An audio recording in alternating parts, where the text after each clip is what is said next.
peran dari tenggang 2015-2016 ini TL ya, itu seperti apa, sejauh mana Pak? Silakan Pak Dir. Penegasan terhadap peran dari TTL ya. Jadi sudah jelas Pak. Saya rasa tadi sudah cukup jelas ya, bahwa TL ini tadi yang pertama adalah telah memberikan penugasan kepada perusahaan ya untuk mengimpor gula kristal mentah menjadi gula yang kemudian diolah menjadi gula kristal putih dalam rangka stabilisasi harga gula di masyarakat. Karena pada saat itu gula langka, harga melambung tinggi.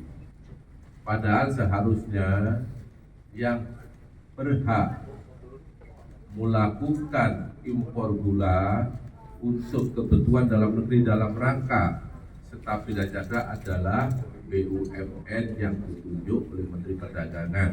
Itu pun adalah seharusnya gula kristal putih, bukan gula kristal mentah.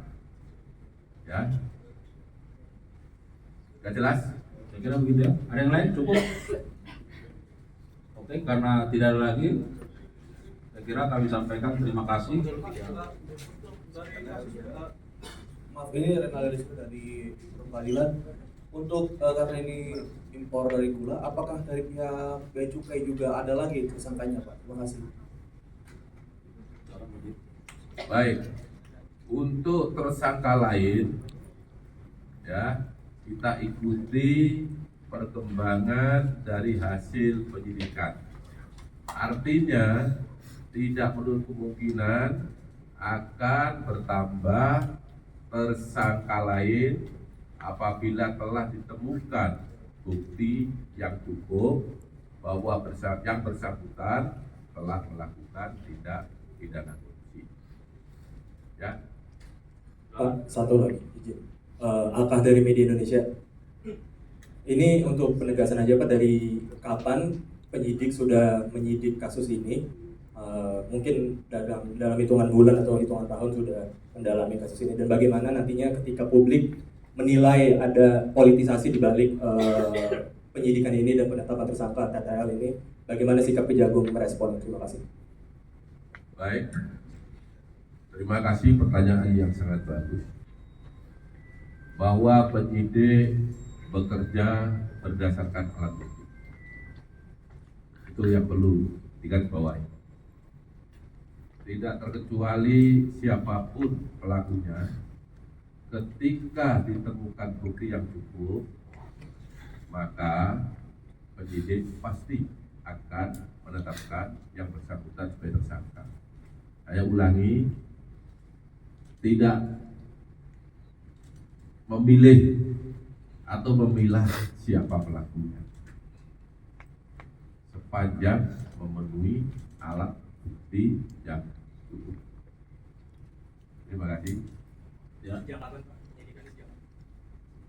Penyidikan dalam perkara ini sudah cukup lama, sejak Oktober 2023.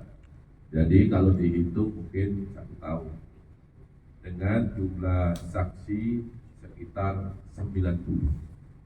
Tentu penyidikan tidak hanya berdiri di sana, kita juga minta penghitungan kerugian uang negara, juga memerlukan ahli, sehingga cukup lama karena perkara ini bukan perkara yang biasa, bukan perkara yang sederhana. Ya, cukup ya. Satu lagi Pak. Ya, satu lagi. Izin Pak. Bang Thomas. Halo, izin Pak.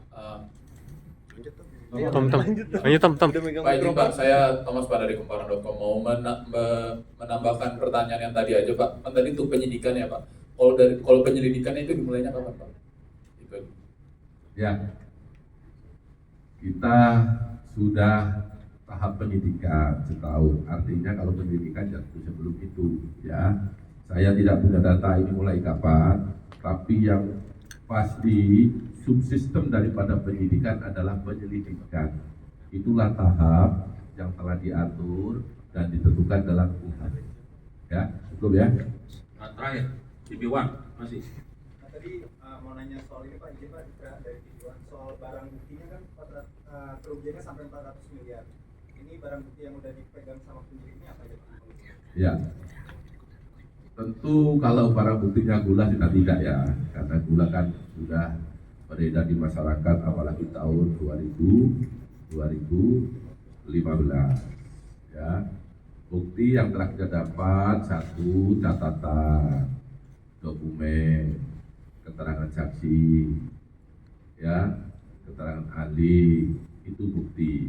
Kalau barang bukti kita dapat adalah dokumen sama catatan, ya, transaksi keuangan. Ini sudah kita dapat semuanya. Siapa yang melakukan, apa isinya, penyidik sudah mengantongi semua. Baik, saya kira demikian ya, rekan-rekan media. Sekali lagi kami menyampaikan terima kasih dan penegasan tidak ada politisasi dalam perkara ini ya. Dan kami sangat bersyukur rekan-rekan media terus melakukan dukungan, support, dan ini bagian dari support masyarakat.